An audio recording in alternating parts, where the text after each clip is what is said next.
આજે જન્માષ્ટમીના પવિત્ર દિવસ નિમિત્તે શિંગડા ગામ વિશ્રામ દ્વારિકા મંદિરે દ્વારકાધીશના દર્શન કરવા માટે દર્શનાર્થીઓ ઉમટી પડ્યા હતા। હાલ શ્રાવણ મહિનો હોવાથી નિજ મંદિરમાં ગોપાલજીને ચાંદીના હિંડોળામાં બિરાજમાન કરવામાં આવ્યા છે, ત્યારે દર્શનાર્થીઓ કાનાને હિંડોળે દોરી ખેંચી ઝુલાવી અને ધન્યતા અનુભવી રહ્યા છે। પોરબંદરથી 32 કિલોમીટર દૂર પોરબંદર તાલુકામાં આવેલ શિંગડા પૌરાણિક ગામ છે। અહીં મહાભારતના સમયમાં શૃંગી ઋષિ કમંડળ નદીના કાંઠે તપ કરતા હતા અને તેઓએ સ્થાપિત શિંગેશ્વર મહાદેવનું શિવાલય આજે પણ મોજૂદ છે અને ભગવાન શ્રી કૃષ્ણ તે સમયે મથુરાથી દ્વારકા જતી વખતે શૃંગી ઋષિના આશ્રમે વિશ્રામ કરેલ અને શિંગેશ્વર મહાદેવનું પૂજન કરેલ, જેથી અહીં ભગવાન શ્રી કૃષ્ણએ વિશ્રામ કરેલ હોવાથી આ ગામનું મૂળ નામ વિશ્રામ દ્વારિકા પણ છે। અહીં માધવરાય અને કલ્યાણરાયની ઊભી મૂર્તિઓ છે। આ મંદિર રામાનંદી સંપ્રદાયનું છે। પોરબંદરના મહારાણા સાહેબની મંજૂરીથી શિંગડા ગામ નંદરામદાસ બાપુને દાનમાં આપેલ અને આ સાધુના તપથી ગામ વસેલું। ત્યારબાદ તેમના શિષ્ય સદારામ બાપુ આવેલા અને ત્યારબાદ મોહનદાસજી બાપુ ગાદીપતિ બિરાજમાન થયેલા। અત્યારે જે હાલનું ભવ્ય મંદિર છે તે મોહનદાસ બાપુએ બંધાવેલ છે અને તેઓના અકાળે અવસાન થતા આ મંદિરની ગાદી ઉપર લીંબડીના મહારાણી સાહેબા, જે પોરબંદરના મહારાણા સાહેબના પત્ની હતા, તેમના ગુરુ રઘુવરાચાર્યજીને આ ગાદી આપવામાં આવેલ અને ત્યારથી અહીં રામાનંદાચાર્ય આચાર્ય પીઠ સ્થાપિત થયેલ। આ જગ્યા ઉપર 3 દૂધાધારી મહંત બિરાજમાન થયેલ, જેમાં સૌપ્રથમ નંદરામદાસ બાપુ, મોહનદાસજી બાપુ અને રામપ્રપન્નાચાર્ય યોગીરાજજી, આ ત્રણેય મહંતોએ ફક્ત દૂધના 1 કપ ઉપર તેમનું જીવન વ્યતીત કરેલ। અહીં હાલ મંદિરમાં સર્વેશ્વરાચાર્યજી મહંત તરીકે બિરાજમાન છે। श्री रामचंद्र भगवान की जय। श्री विश्राम द्वारिकाधीश की जय। भगवान श्री कृष्णचंद्र अनंत करुणावणालय भगवान श्री राघवेंद्र सरकार आज सौभाग्य का विषय है।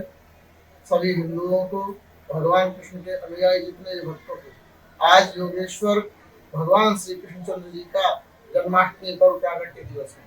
बड़ा सौभाग्य है, हमें यह पर्व बड़े हर्षोल्लास के साथ मनाने का अवसर मिला है। श्री विश्राम द्वारिकाधीश जहाँ ठाकुर जी रणछोड़ नाम धारण करके भगवान श्री कृष्ण और बलदेव जी के साथ विश्राम किए थे, भगवान द्वारकाधीश की कृपा से, भगवान बलदेव जी की कृपा से, रामकृष्ण की कृपा से सिंगेश्वर महादेव की तपो सिंगेश्वर महादेव की सानिध्य में श्रृंगी ऋषि के इस तपस्थली में विश्राम द्वारिका में सभी भक्तों के साथ, शिष्यों के साथ जगत गुरु श्री रामानंदाचार्य पीठ में यह सुंदर अवसर भगवान का प्रागट्य दिवस का महोत्सव आज मनाया जा रहा है, जिसमें आप सभी बढ़ चढ़कर हर्षोल्लास के साथ भाग लें, ऐसी हमारी अपील है, विनती है। पधारिए, खूब आनंद के साथ भगवान का प्रागट्य महोत्सव मनाया जाएगा। निशीत काल में 12 बजे भगवान की महाआरती होगी। अनंतर कार्यक्रम जो भी भगवान का संगीत संध्या का कार्यक्रम चलेगा और भगवान का पूरे दिवस भगवान की वंदना के साथ, भगवान का कृष्ण जन्म उत्सव के साथ बड़े हर्षोल्लास के कार्यक्रम मनाया जा रहा है।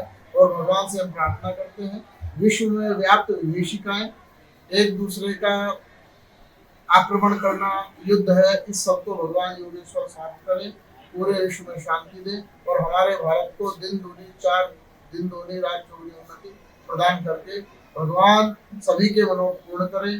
भगवान कृष्ण सब पर कृपा करें। जय जय श्री सीताराम, जय श्री कृष्ण, जय विश्राम द्वारिकाधीश, जय श्री गोपाल। મારું ગામ ફટાણા, આ ગામમાં મારી ખેતીની જમીન છે અને હિંગડા ગામ મારે મોટો વ્યવહાર છે।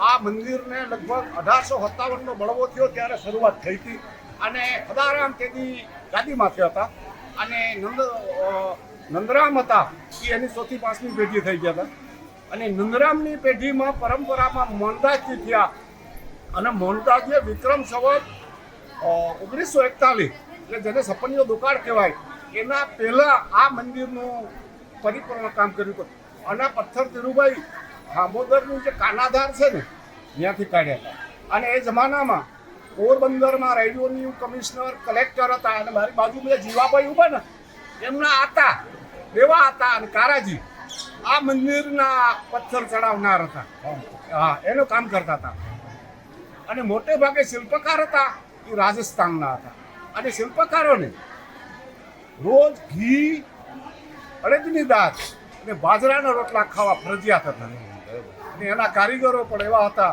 અને હોશે એવું કામ બનાવ્યું. આટલા ધરતીકંપ થયા પણ હજી આમાં કાંઈ તિરાડ પડી નથી અને પડી પણ નહીં. કાળાંતર વીતે જાય પણ આ મંદિર અને મંદિરનું સ્થાપત્ય આની નીચે 10,155 વીઘા જમીન હતી. આપણા રેવન્યુ કલેક્ટર ગામના નમૂના 3 હતો એ જમાનામાં, એમાં લખી ગયા 268 એકર ગૌચર હતું. 35 એકરમાં ગામની ખરાવડ હતી. આજે બધી પેશકદમી થઈ ગઈ, કાંઈ રહ્યું નહીં.